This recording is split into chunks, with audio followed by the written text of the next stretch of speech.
The story of Hannah is one that has always been powerful to me.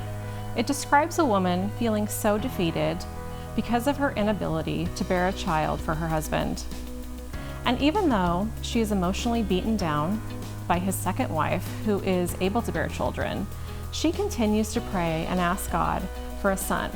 Despite being provoked and personally attacked by this other woman, she chooses the high road of prayer as her weapon of defense. In 1 Samuel 1, verses 10, 11, and 20, it reads, "In her deep anguish, Hannah prayed to the Lord, weeping bitterly.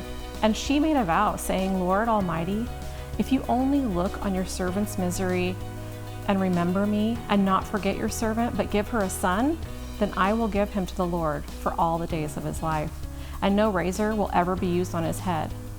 So in the course of time, Hannah became pregnant and gave birth to a son.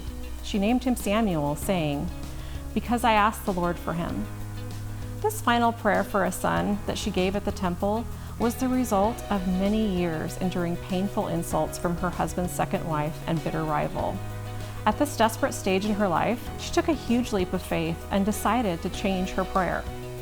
She vowed to give up the son she was praying for and give him back to the Lord.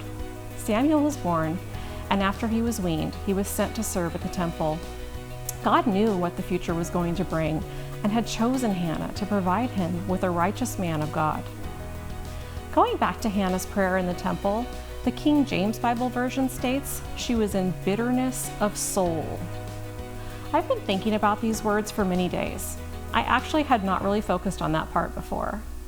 But with the world's events going on around me, my soul has been burdened with bitterness and sadness. I'm anxious when I turn on the news or check social media.